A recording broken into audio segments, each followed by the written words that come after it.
People need this open space. They need the parks to relieve themselves of the strain of living in a city.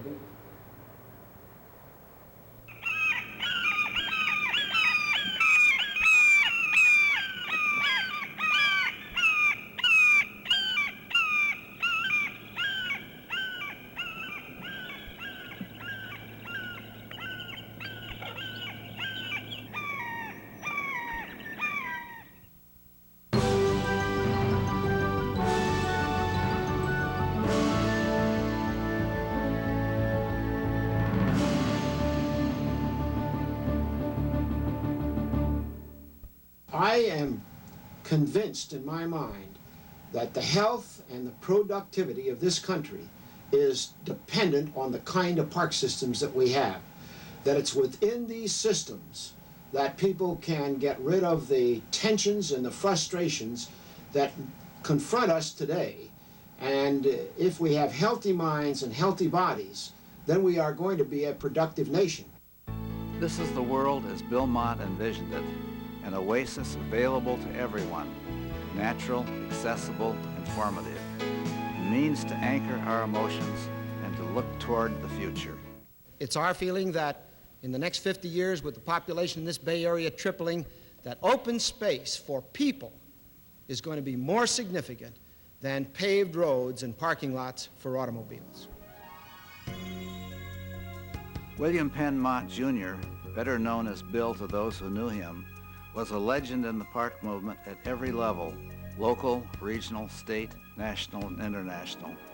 As was stated in the book Prophet of the Parks, written by Mary Ellen Butler, on the genius of Bill Mott, he was a modern-day John Muir in his environmental concerns.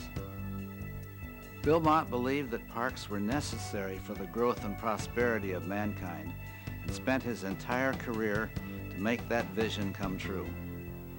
While it was John Muir whose pioneering work at Yosemite National Park helped create the National Park Service, it was Bill Mott who carried the national parks to new levels of excellence and growth during his tenure as National Park Service Director.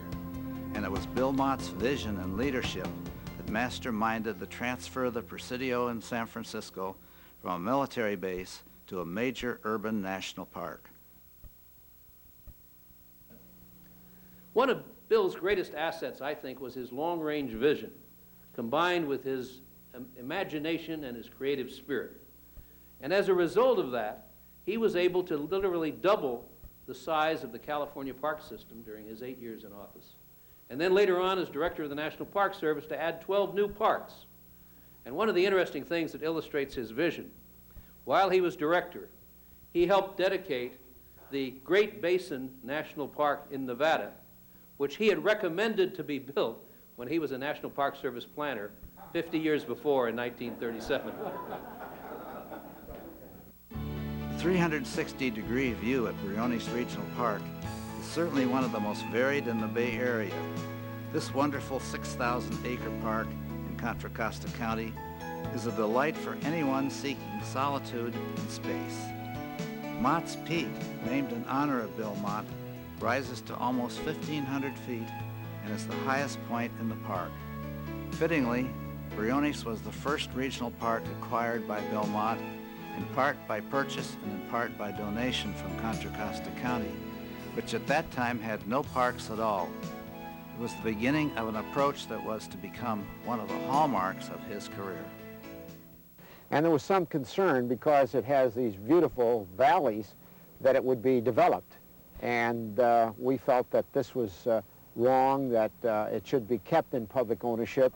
And so we started negotiating with the East Bay Municipal Utility District and the private owners that were involved on the eastern part of the park, and found out that we could work out a program of acquisition. My name is Richard Trudeau, and it was my good pleasure and good fortune to know and work with Bill Mott for over 40 years. He was both my friend and mentor. The program and ideas that Bill Mott engendered throughout his career serve as a legacy to the park people throughout the country. They also serve as a standard for land acquisition and park operations. During his career, Bill Mott transformed the parks departments into professionally run organizations. He doubled the amount of land in the park systems he served, initiated creative ideas for parkland usage, and began the interpretive training programs that are considered so essential today. Bill also hired the first woman park rangers and performed the first park usage and accessibility studies. He made us aware of the intrinsic value of the parks. He actively promoted their public usage, and he set the example for the application of volunteerism and private foundation funding that have become a backbone of support for the park systems today.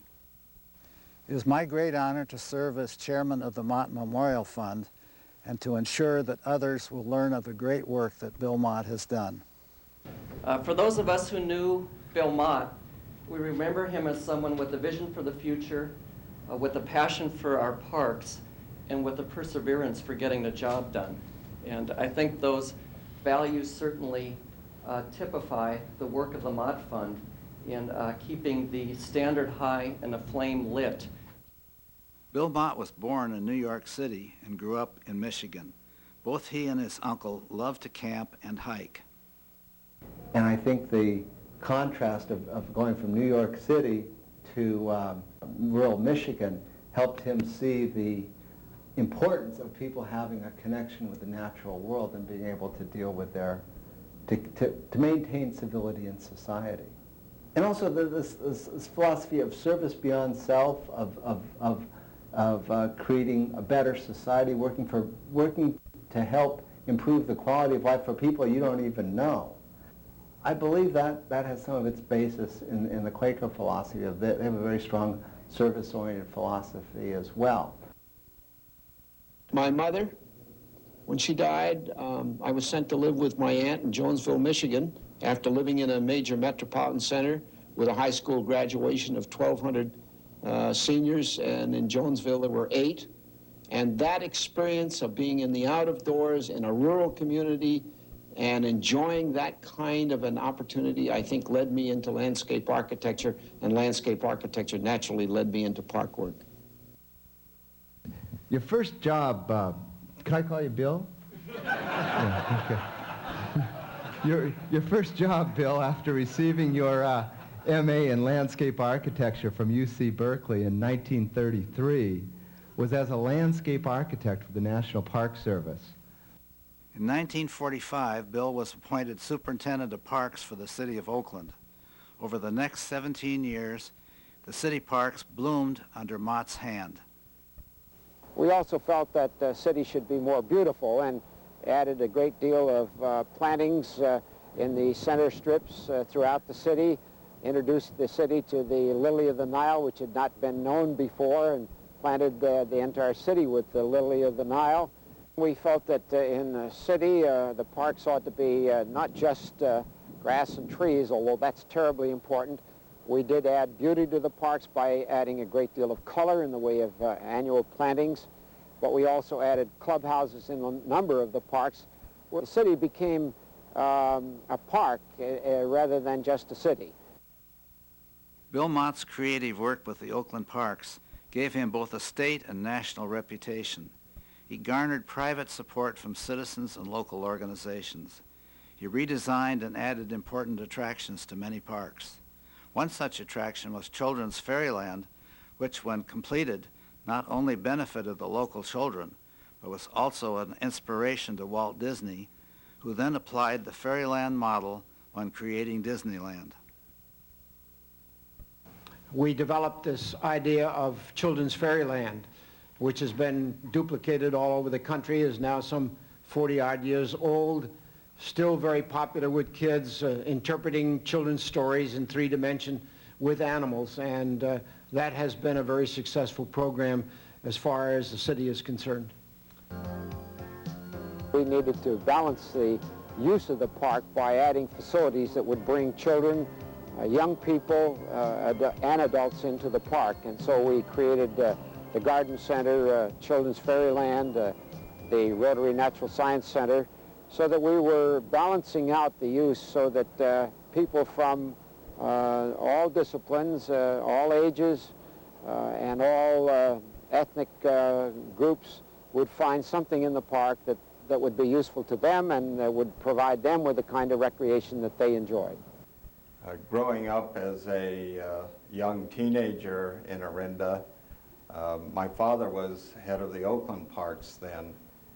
Well, my father gave myself an odd job of going and collecting frogs at a local lake because they were needed for the Willie the Blue Whale set at Children's Fairyland for the opening day. He lived in Orinda, California, and it was here that he raised 3 children, Bill III, John, and daughter Nancy. He believed, and I think he felt it in his heart as well, that people needed to have a connection with the land, with the natural environment, with plants and with animals, and with things that weren't created by people. I think working in the garden was a chance to renew himself and to go back and fight the many environmental battles that he did have. I remember learning from him the joy of little things that you really can't buy, the intrinsic values of plants, of animals, of areas, of scenery, of vistas, or whatever.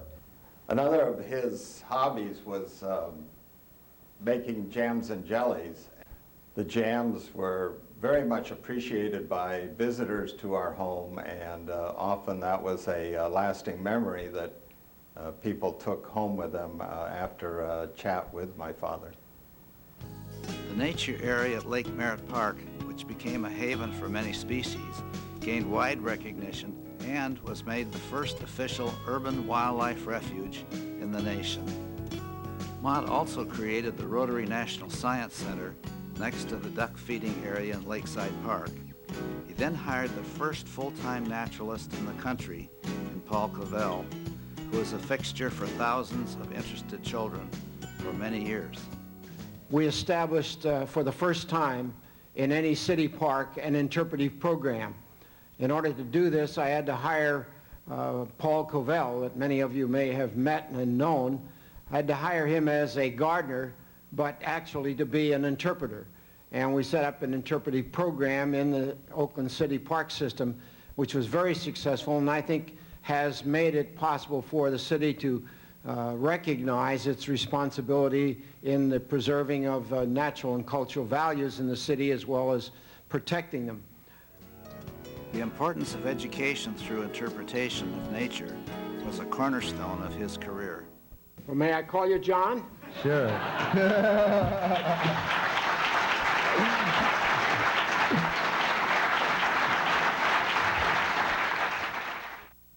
Under Bill Mott's master plan, the Oakland Zoo was established in Nolan Park in the Oakland Hills. It's really a terrific place, and it's just changing and growing and evolving, and it's something to be hugely proud of. I just think the Oakland Zoo is fabulous, and to see that change in the last couple of decades is just absolutely one of the great gifts. If that alone was all that Bill Mott was involved in, that alone is remarkable, but it's one of many things. The Dunsmuir House and Gardens, created from a 19th century estate, was another important addition. With the impact that Bill Mott had on the city of Oakland, it's certainly no surprise that Dr. Robert Gordon Sproul, president of the East Bay Regional Park District Board, and Clyde Woolridge, his vice chair, came calling. They invited Bill Mott to become general manager of the East Bay Regional Park District. He demurred, saying he had still too much to do within the city of Oakland, but if they wanted, they could try him again in 2 years. They did, and he became the general manager of the East Bay Regional Park District in 1960. He's the only person, so far as I know, and I've checked a little bit into the history, who served as the top official at the city, regional, state, and national park level. To help with the rejuvenation of the Park District, Bill Mott brought in many new people, myself included. Well, I think first it seemed to me that it was important to reorganize the district in order to carry out a long-range program. And I felt that it was very important to have both the fiscal program, the public relations, and the interpretive program made important and given status of division heads. And that was done, and we hired people to come in and staff those 3 very important jobs. That was a very important step in order to develop the image of the regional parks and to get the kind of public support that we needed to do the job that was required. With characteristic foresight, one of Bill Mott's great goals was the acquisition of land for parks while the land still could be acquired.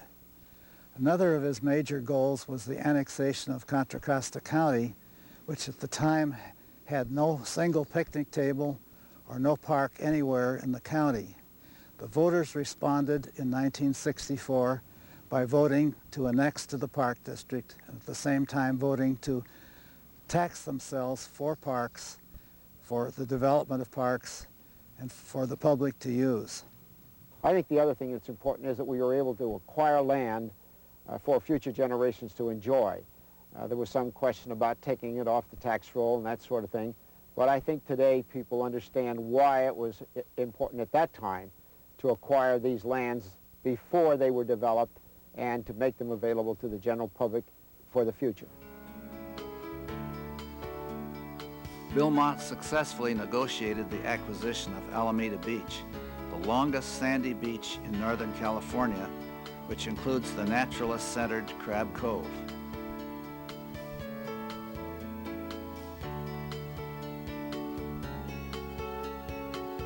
Guerin Ranch, just outside of Hayward, was acquired by Bill Mott with the help of attorney Jack Smith and named after its former owner.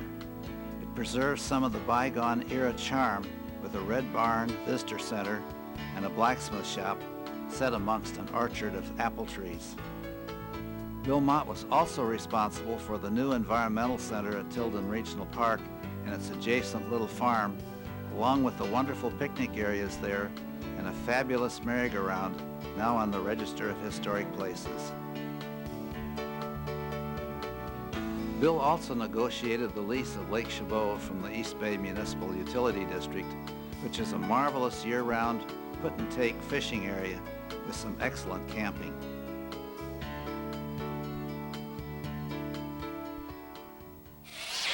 In 1967, Bill was invited by then California Governor Ronald Reagan to become director of the California Department of Parks and Recreation. Bill knew that the state parks needed better management and an infusion of creative ideas. He also believed that to accomplish great goals, credit should be shared.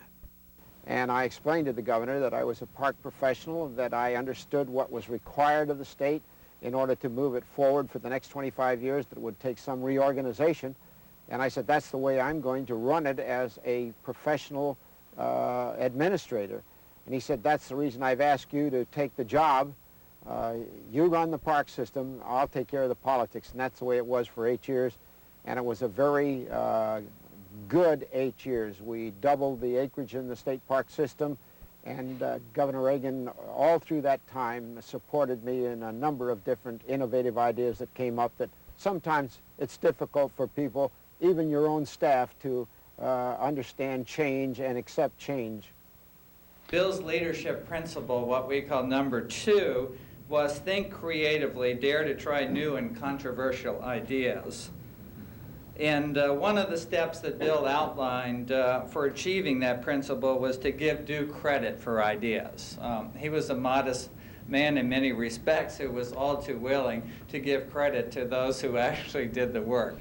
And believe me, those who worked for us were indebted to that. He just wanted to spin these ideas out and then let people who did the work get the credit.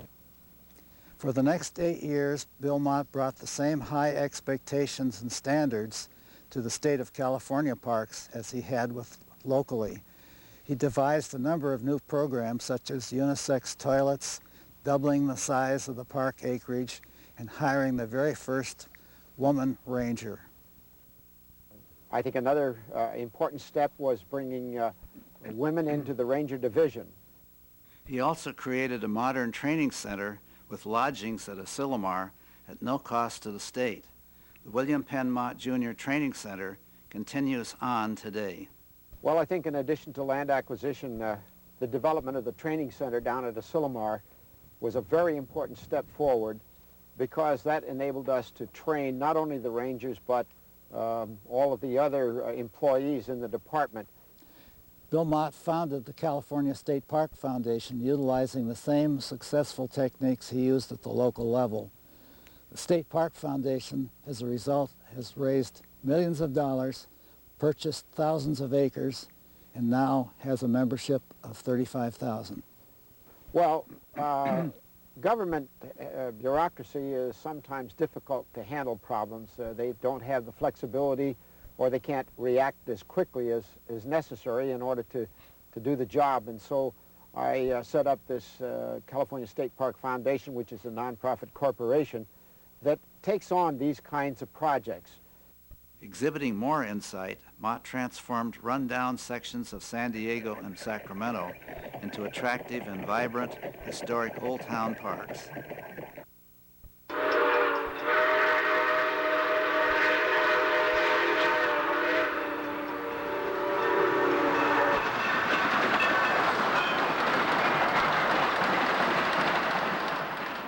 One of his most important ventures was the creation of the California State Railway Museum in Old Town Sacramento, the first of its kind.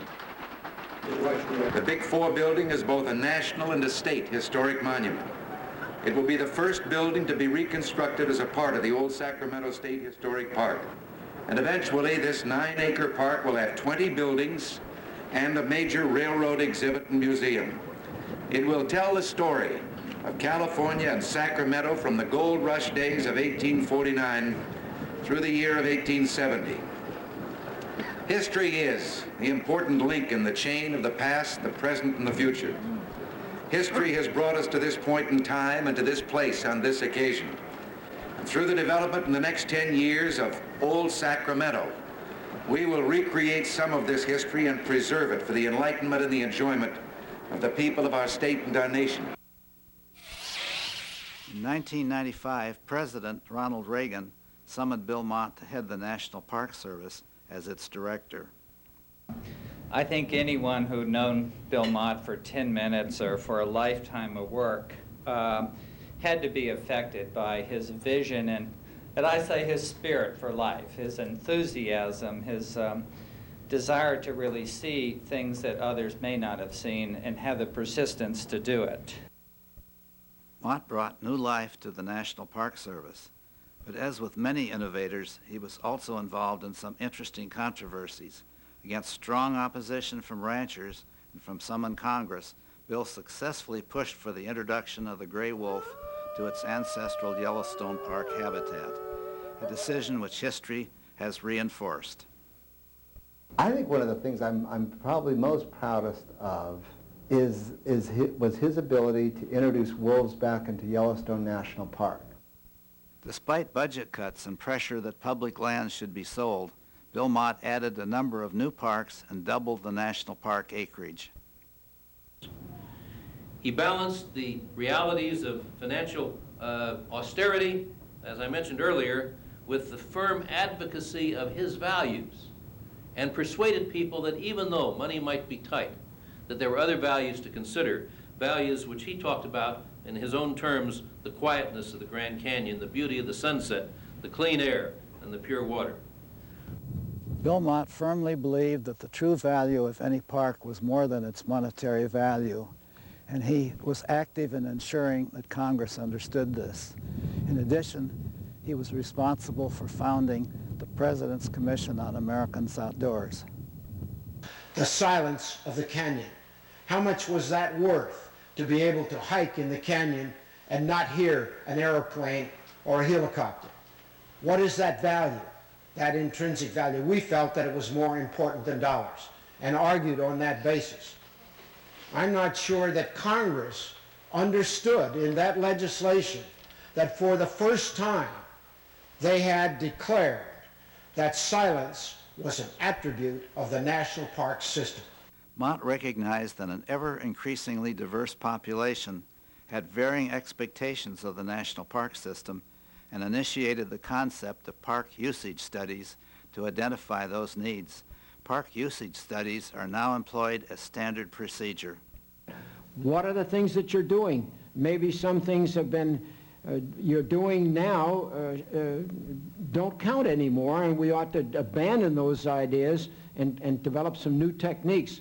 We've been doing social science studies now in some of our parks, and I know when I first introduced this idea, most of our superintendents objected to the idea. They now all want to have social studies done on their parks. One of his bold and insightful actions was to develop the very first national park accessibility study. This study generated some far-reaching consequences. Bill Mott did many things to address accessibility. The thing that I think is the most significant that will be remembered for years to come is that he presided over the first ever system-wide accessibility study of a national park system in this country or anywhere in the world. I'd like to sum up what his participation was by this quote that he contributed to our brochure project. Access to the beauty, inspiration, and education of our national parks must be available to the citizens of the world, whether or not they have a disability. Everyone needs the recreative experience of the unspoiled out of doors. While Bill was committed to providing the best parks possible, he realized that unless people knew of their many benefits, they would go unused. He was the first to instigate what he called marketing the product. Today, marketing is considered essential. Marketing is a good word. It isn't advertising and promotion. That's not marketing. Marketing is a good word because you have to know what it is that the public is interested in and how to then sell that product. And I think that the state park systems and the national park system of this country have products that are outstanding, and they need to be marketed so that people understand the mission and what the program is all about. Bill Mott was a spellbinding speaker and in constant demand with his inspirational messages on the environment, parks, trails, and biodiversity. His impact was global in scope. Bill consulted on several foreign park projects, including the Taj Mahal. He also initiated a national park in American Samoa. That even helped the national park systems in Costa Rica and Australia. He consulted with India on the repair work needed for the Taj Mahal. While at the Presidio, he had responsibility to cover the greater Samoa area, Guam, and Hawaii. During his lifetime, Bill Mott was very active in community events. He was chairman of the Public Relations Committee for the United Bay Area Crusade, president of the Save San Francisco Bay Association, president of the Oakland Area YMCA, and chairman of the Rotary Club International's Environmental Committee, among many others. But getting other organizations and other people involved, volunteerism by non-paid government staff, regardless of what agency it was in, to work together and to help whatever cause he was championing at the time. What impressed me more, though, about Bill Mott was that he didn't leave his dedication at the office. He served as a volunteer in his community to demonstrate that his commitment ran deeper than just what he was paid for. For example, he helped locally to start the Oakland YMCA and the San Francisco Bay Association. At the state level, he worked to start and support the California State Park Foundation. And at the national level, he was one of the founding fathers of the National Recreation and Park Association. At the time of his death, he was still working to make the Presidio into an international conference center for peace. By example, he demonstrated his commitment to his beliefs in everything he did. Bill Mott's legacy stands not only as a shining example for how to be a park and recreation professional, but how to be an exemplary human being. When Bill Mott died in September 1992, the Mott Fund Foundation was formed to exemplify his creative genius and far-reaching impact. But I think all of us are disciples of William Penn Mott. And he had a ministry, I think, that'll last forever. Mary Ellen Butler, a very fine local author, was asked to write a book about Bill with funding provided by Lawrence Rockefeller. Ambassador Bill Lane made a grant of $150,000 and more to the Mott Board on the condition that it must be matched. Matching funds were received from hundreds of individuals and a number of foundations, culminating at a gala celebration held appropriately at the Garden Center at Lake Merritt, one of Bill's many creations. That book, Prophet of the Parks, was published by the National Recreation and Park Association. As testimony and recognition to his many contributions to our parklands, Congress passed legislation naming the Visitor Center at the Presidio for Bill Mott. Working with the Golden Gate National Recreation Association and the National Park Service, the William Penn Mott Jr. Visitor Center at the Presidio of San Francisco was dedicated in July 2000. As many people have said here earlier today, he was a mentor to a whole lot of folks, and he certainly was a pioneer in many of the things that he did. And so it's very appropriate, particularly because of his interest in the Presidio as a recreation and park entity, that this visitor center be dedicated to him. I think if you describe a leader to us that exemplifies those things that really transform what happens in this country in the Park Service, it's Bill Mott. More recognition followed for Bill Mott.